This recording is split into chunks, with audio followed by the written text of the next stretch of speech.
Good afternoon, and thank you for joining us today to find out more about fraud and scams and how you can protect yourself. My name is Paul, I'm a community banker for NatWest, and I'm joined today by Simon, a customer protection manager. Now, it's normally part of our roles to go out and present these talks to local community groups, support groups, normally in community halls and other locations, but due to the current coronavirus situation, we're looking to bring you the same great information through today's Facebook Live session. Which we hope will help you, your family, and loved ones stay safe. Now, we've all had to stop a lot of the things that we do daily, like going to work, taking a trip into town. One of the other common challenges we all have is that criminals are finding new ways to take advantage of this situation that we all find ourselves in. Now, I'm sure that you will all have questions and you'll all have the opportunity to, at the end for us to answer some questions. So please feel free to comment below and we'll do our best to get through as many as we can before our time today is up. Thanks very much, Paul. I'd like to start just by sort of telling everyone that we're now more likely to fall victim to fraud than any other crime in the UK, which is actually quite a scary statement to tell people. I know you have some stats that you can show that highlight the size of the problem at the moment and who this can affect. Yeah, thanks, Simon. So anyone can be affected by scams. Now, one of the stats that we've got on there is 53% of victims are aged over the age of 55. Now, that is a very alarming statistic, and obviously for many of us, that means that lots of our loved ones and family members are actually being targeted as we speak. That's 1 in 2 people. Now, that does lead us into a false sense of security, though, because at the beginning I did say anyone could be affected. So that stat can make us think, well, it's just the over 55s. The fastest growing market that we actually see are our 18 to 24-year-olds, and that's obviously due to a rise in the way that people are using social media now to share their information, but we're not protecting that information when we do share that information. Now, as you can see on there as well, the size of the problem is huge. The loss that we had in the UK last year to scams was £1.2 billion, which is an awful lot of money for us to be losing. And I'm sure you'll agree that we can't afford to be losing that. Now, the really alarming statistic that we can all see in front of ourselves here is that only 5% of scams are actually reported. And that's a really low number. That means 1 in 20 people that are actually a financial victim of a scam are only getting to report it. And there's lots of different reasons why that number is so low. And what today is about is to try and break some of those myths and those stereotypes down so that we can actually get people to start reporting this to the police, to Action Fraud, and to the banks. Absolutely, Paul. Really interesting stats, and I think an eye-opener for many people. I know in my role as a customer protection manager, I will support customers who are impacted by scams on a daily basis. One of the things that they would often tell me is that it's not maybe the first time they've been contacted or they've received emails in the past. So is there a reason for this type of contact? Yeah, absolutely. What we're just going to have a look at is the cycle, how that cycle actually works. As you can see right at the very top here, it says that the victim responds to a scam. Now, most people quite rightly say, well, I've never responded to a scam. You know, how on earth have they got my information? The problem is that some of the scams are very, very subtle. And the way that they go about getting your information isn't the normal way. Everyone generally thinks that a scam is actually us parting with our PIN numbers, passwords, that sort of thing. But actually, it starts much sooner than that. Now, it could be through clicking through a link on social media. It could be by completing a challenge that your friends have sent you, saying, about your favorite places to go on holiday, name your pets, your children, how many tattoos you've got, what particular dates are really important to you. And all these things here are just little things that give away an awful lot of information about us. It could be that we're walking through town and we're just completing, a questionnaire for someone, or it could be a telemarketing call where we think that we're actually not giving away an awful lot of information, but we're parting with information which with these criminals will actually pull together, and they add these to what we call a victims list. Now, this victims list is actually it's the criminal's job to collect your information, so that because your information is worth money to people, and they will then sell this information on to other criminals who will then target you. Now, the way that they do this is through active targeting. So by having your email address, by having your telephone number, is a way in which they can contact you. But they need generally some more information about you. So it's what we call soft information, soft facts. So it might just be that do you have a BT landline? Is it a TalkTalk landline? Is it a Sky? Is it Virgin? It might be, do you have any subscription services? So do you have a Spotify account? Do you have a Netflix account? Do you have an Amazon account? And it's through one of these sort of areas that they will then send you out information. Now, they don't try and reinvent the wheel. What they do is they send out information that looks and sounds very much like it's from a genuine company, which then leads customers into losing money. So if we take Amazon, for instance, just before Christmas, which Amazon saw a huge rise in the number of Amazon Prime memberships. Now, what that did was it created a little bit of uncertainty for those people that have only just started that membership Prime journey with their company. So what they did is they started sending out automated telephone calls saying your Amazon Prime subscription was either going to cancel or auto renew after this 1 month. And they created that uncertainty. Now, when they create that uncertainty, what they also do is they also provide you with a solution. And that solution was to press to go through to the customer services team. You may even have to wait to speak to the team. It's another ploy that they use to make it sound like you're actually speaking to a genuine organization. And once you're through to them, they are very convincing with the information that they got, because they will use other bits of soft information, maybe the month that you're born, maybe the year that you're born. All these things might have come through, parts of the email address that you use, or some of the security things that we've actually put on. Now, as I said, it is really important though. Now, at that moment in time, you've lost money, and with most crimes, you would think that that's where it ends. But as you can see, this is a cycle, and what you've actually just done is you've just responded to a scam, which means now the criminals have got even more information about you, which means they can sell that information on or use it again to try and contact you. And as we saw on the earlier slide, only 1 in 20 people are actually reporting this to the police and to the bank, which means that these people aren't getting the support that they actually need to help combat and stop this from happening again. So the key to actually breaking this cycle is actually reporting it, get the support that we all need. Yeah, absolutely. Thanks, Paul. That's very, very useful. I think spotting a scam as well now is becoming increasingly difficult for our customers and the general public. I think the moment the criminals are going to extra lengths, obviously, to disguise what they're doing, and the scams have continued to be very convincing, as you sort of mentioned. I've obviously heard through my role that the scammers use a number of different ways to extract that information. So could you maybe expand on that to everyone today? Yeah, of course, can. So scammers use a lot of different techniques. Scams are the products of organized crime and predator criminals.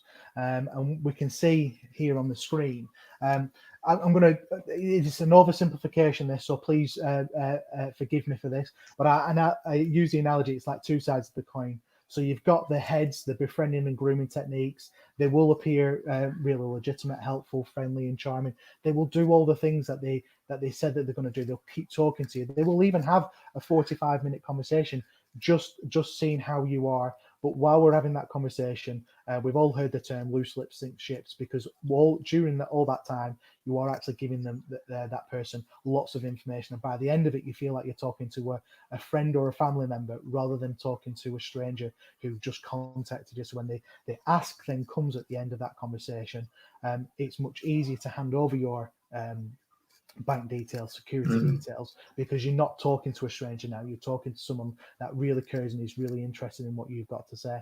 On the opposite side, so on the flip side of that, on the other opposite side of the coin, we've got somebody that you may be the most obnoxious person that you've ever spoken to in your entire life. They will be very persuasive, very persistent, threatening, aggressive, very intimidating. Sometimes that is over the telephone. That sometimes can be maybe in letter format. These words are very powerful, and what they do is they get people to act. And when things like this, people will generally have two types of responses to this. And again, it is also oversimplification. So you've got the fight or the flight response.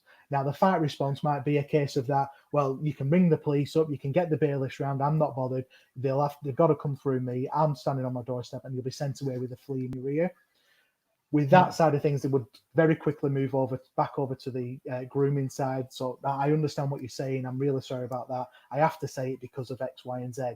However, for some people, they don't know how to deal with those such situations, because in our everyday lives, we don't often meet those type of people. So when presented with that, we've then got the opposite, which is the flight response. And that flight response can be, how do I make this situation stop? How can I stop this from happening? I've received 6 phone calls today. How can I stop this situation from happening? The way that we can stop that is by handing over your bank details and your security details. Now, that will end that call there and then, but what you've actually done is you've given away your information, and now they know that you are an easy target. So they now know that works, so they will then try and contact you again in the future. Okay. So Simon, you mentioned earlier that you deal with a lot of customers that have fallen victim to a scam. With the COVID-19 situation, can you tell us a little bit more about some of the scams that we really need to watch out for, please? Yeah, absolutely, Paul. I think any crisis, as we've seen before, is an opportunity for scammers. That, you know, whether it's the collapse of an airline like Flybe or a holiday company, the scammers just jump onto those situations, and that's no different, sadly, with the coronavirus pandemic.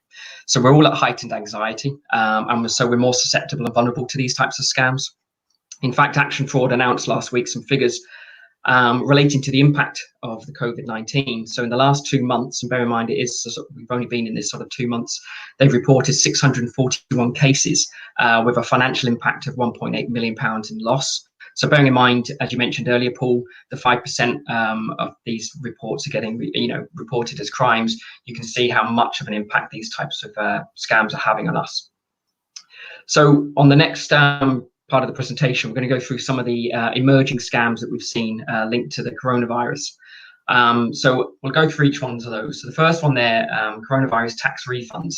So this is where you're receiving emails or text messages, claiming that you're due a payout, like a tax rebate.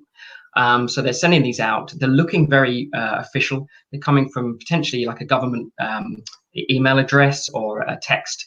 But as we know, that the government will never send text or emails suggesting that you've got a payout. So if you see one of these, you know it's a scam. So don't click on the link, because there'll always be a link attached to these because they're offering money. Okay. The second one there is what we call the impersonation emails. So these are often offering sort of health updates, cures, or requesting charity donations. Now they'll send them out for impersonating like the World Health Organization or even the NHS, with attachments claiming to offer sort of health advice and safety advice. But often these links or attachments have malware. So if you click on them, you're just downloading software into your device, which will then allow them to sort of maybe monitor your activity and your keystrokes. So again, don't click on links and don't download anything that comes from an unknown source like that. And then the last one there are the fake cure emails. So these are often the deals that are too good to be true. Okay. Sadly, any deal that's too good to be true, as we know, usually is. So watch out for these emails, the adverts, often posts on social media sites. They're often advertising face masks, vaccines, or access to testing kits that people are thinking about. We hear about it in the news all the time. But these are scams, and they're all designed to extract your money and your personal information. So that's yours. So don't give that away.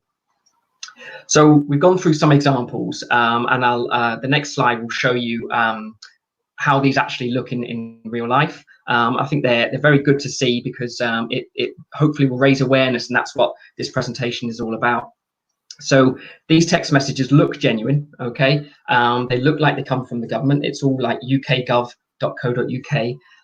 But they're just designed for you to click on that link, okay? And that's really, really important that you don't do that. So we're not about handing over personal information and downloading any information. The first one there is about the tax rebate or a payment. So, there is a sort of a carrot almost to sort of suggest that you might get some money back if you click on the link. And the next two are about sort of fines for leaving home. Now, I know they did quite a lot of circulating at the early stages when the government regulations were enforced. So just bear those in mind. When you see anything like that, please delete those text messages. Thank you, Simon. You mentioned that there were one way that criminals are contacting people earlier on when we were discussing this is over the telephone. Are you seeing this in other forms of scams? Obviously, because more of us are following government guidelines and we're actually stopping at home more. Are we actually seeing a rise in this? Yeah, absolutely, Paul. Sadly, I'm going to run through a couple of scenarios that are linked to telephone scams, and these are what we would call impersonation scams. So some of these might sound familiar, and they're really on the rise at the moment. So the first one I'm going to talk through is where the criminal will impersonate a bank official or a police official. So, for example, if we talk about the police official, okay, or police officer, often what they'll do is they'll ring someone at home, and they'll know the information about you because they've obviously done their research beforehand. They'll suggest that your account has been compromised in the local branch, or they need your help as part of an investigation, like a fraud investigation. Now, if you sound hesitant to that, they'll often ask you to ring 999 to validate the story, okay? But they're professional criminals, as we know. So what they do is they use the trick of keeping the line open. So you may ring 999, but all you're doing is going back to the criminal or his counterpart in the office. And of course, he's going to validate what you've just been told. So he'll have all the details as well. So when you go back, the scammer or the criminal will then ring you. And of course, then hopefully they're hoping that you've believed what you've been told. So then they'll ask you then to start thinking about the money, because your account may have been compromised. They'll ask you to move money to what we call a safe account that they've opened for you. Prior to sort of the being sort of staying at home, they'd often get people to go to branch, and they still are encouraging people to go to branch to transfer the money as well to these safe accounts and providing you with a cover story. So if you ever hear the words safe account in a conversation with someone that's just phoned you out of the blue, it's a scam. Okay. In a similar scenario, we've got the old computer technician telephone calls. Now, these are the scammers or the criminals who will phone you up and tell you that your Wi-Fi or your network is slow. Now, there's thousands and thousands more people working from home. So yes, generally the network will be slightly slower, okay? But they're there to help you, and they'll fix that problem for you. So similar to what you mentioned about the grooming techniques. They'll do their best, but in order to fix the problem, they need access to your laptop so they can work over the internet into your server. Okay, so they'll often send you an email with a link attached, and when you click on that link, it will then connect the two PCs together. Okay, they will then spend about 3 or 4 hours talking to you, playing about with the computer, downloading files. Okay, they're absolutely doing nothing apart from dropping malware into your computer so that they can then monitor all your keystrokes for the next part of the scam. Because these scams can last 3 or 4 hours, they'll offer you compensation at the end of it. So they'll offer you maybe £200, but this is where the trick will come in, because then they'll panic because they'll have assumed, or they'll tell you that they've just sent you £2,000. Can you go onto your bank account to check what they've just sent you through? Now, you've forgotten that they've been accessing your computers. You won't know that they're looking at your keystrokes. So you may then go onto your online banking, but they now have all your passwords and all your codes as you've been typing them into your PC. Okay, and that's when they can start to transfer money or encourage you to then send money back to them. Okay. Wow. So what would you say in order to so people can protect themselves from this type of scam? Well, just to sort of, I suppose, reiterate, never give remote access to your laptop or your home computer. Always verify the caller using an independently verified telephone number, such as the one from our website or the back of your card. And remember about keeping the line open. So perhaps ring someone that you recognize their voice, so a family member or a friend, so you know the line is clear. The bank or police will never ask you to move money to a safe account. So really, really important to remember that. And also, you'll never receive a genuine call from your Wi-Fi or internet provider to tell you that the network is slow. Thanks for those top tips, Simon. But this might be a really good opportunity to highlight to our viewers today some of the other scams that are targeting people currently. Yeah, absolutely. There's a couple of them that have come to light very, very recently, actually. The first one I'll just highlight is the emails coming through talking about TV license cancellations. Now, these are scams, so they look very genuine. They come from the TV licensing authority, or they appear to be.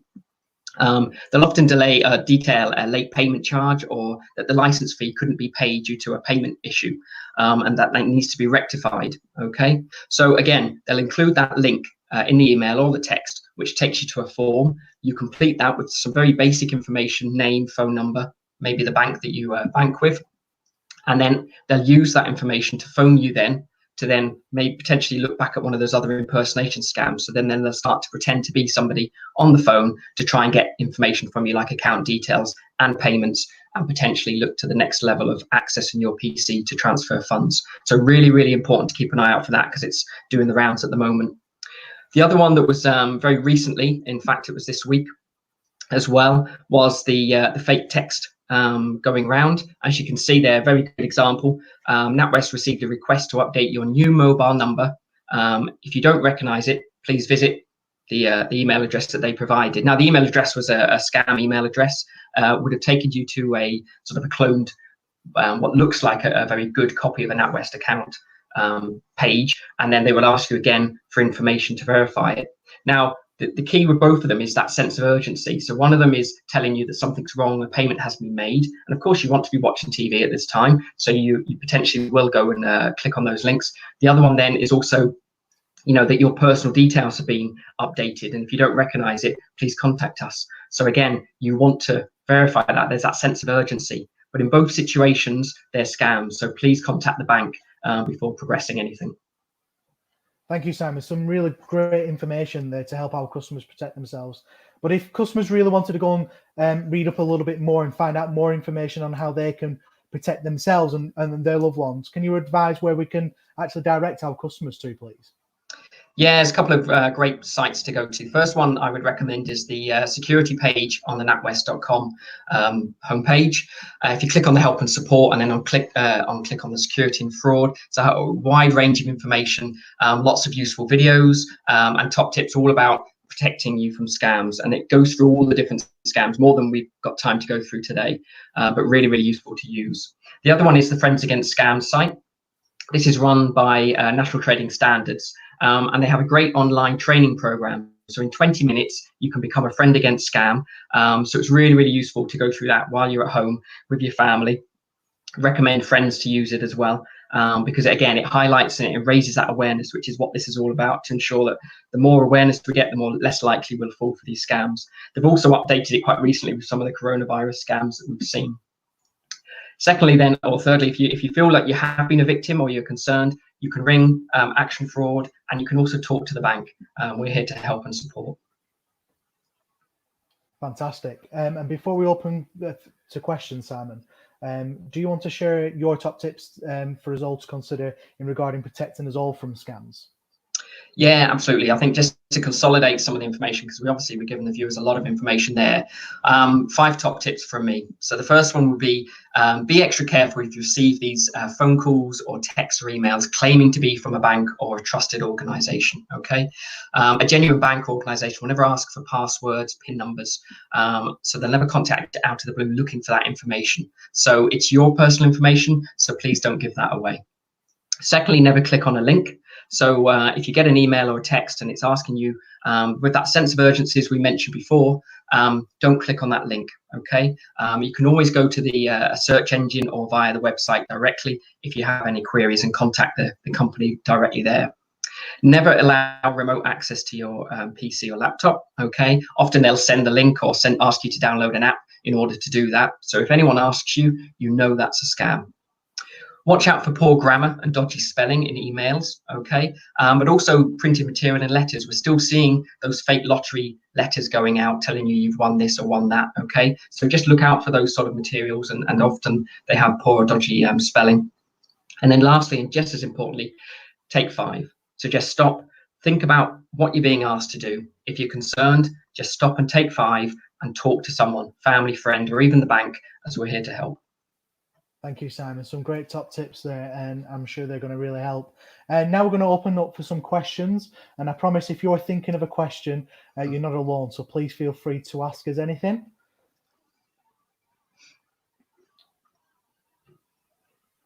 Give them a few minutes. Yeah, just having a quick look.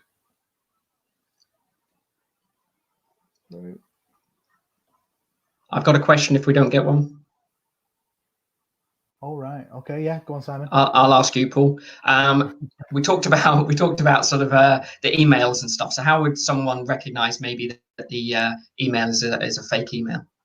Yeah, so having a look at where the emails actually come from, quite often you'll find that the email address that it says it is isn't actually the address. So if you take your mouse and you hover over the address where it's come from, quite often you'll be able to see that the address is actually to a completely different website to where Yeah, it's actually saying it's come from. The other thing to be looking out for is the wording that's used. Are you being told that you must act within a certain time frame? Otherwise, the situation is going to get worse, or you're going to miss out. And so looking for that while looking at the language, looking at the spelling and the grammar and stuff like that, but also yeah, looking for, is there a lack of information in that email? So is there a lack of clarity? But the way that they do want you is to actually click on a link or to click on an attachment to download something. yeah, All these things here would actually then be clicking you to a website which you would then have to authorize, or an attachment to download which you are then authorizing. And as you said earlier on, that could be malware or something like that. yeah. Anything else that you would add to that, Simon? Oh, is the mobile app safe? There's a question. Right, yeah. So yes is the nice and simple answer to that. We continuously monitor our app and update it, and you will always be seeing that in the App Store and stuff like that. That there are updates, regular updates to come through to make sure that the app is as up to date and as secure as it possibly can be. Anything Yeah. you would add up to that, Simon? No, that's absolutely right. It's 100% safe. Uses the thumbprint or face recognition in some instances, but also it's really useful to update. You get up-to-date scam information as well. So if there's any new scams going through, we try to produce that or highlight that on the home screen before you get into the app, so that it allows you time to read and understand what the scam is before you actually get to your bank account. So it's a great facility. Thanks, Simon. Hi Paul, how to report a scam to my NatWest bank?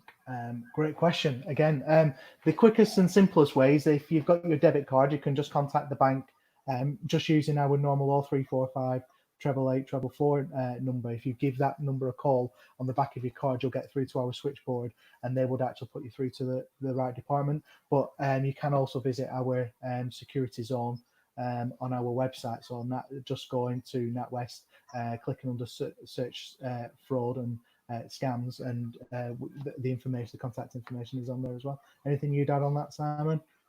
No, just well, I suppose just to say, if you do feel that you've been scammed, the quicker you contact us, the better in that situation, so we can do a full investigation for you. Yeah, thank you. Anything else? What is the best way to know if you're dealing with a genuine company or organization? Simon, just take this one. Yeah, I think it's. I would always use search engines, and if you know the website themselves, often the green padlock is one way of identifying a genuine organization or website.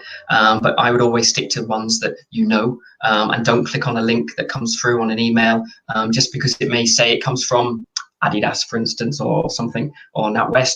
If you click on the link, it takes you often to these. If it's a scam email, it'll take you to a clone website that looks genuine. So that's why we keep reiterating: don't click on the link. Go via a search engine or directly to the website itself. Yeah, the only thing I would just look to add just to that last bit is that, again, if it's over the telephone, the honest answer is you just never know who you are actually speaking to. So Yeah. if it's just information that they're there to give you, take that information away and then independently verify that. If they are asking you for anything, then if it's a trusted organization, they should be happy for you to end the call, and then to give yourself time so that we know that that line is broken, and then just to make that independent call back on a number that you know and trust. Margaret, I mean, I would like that was using it. I don't really understand most of the tech, but my question is, if I have ever a problem because I would panic, would be best to call on phone. Thanks.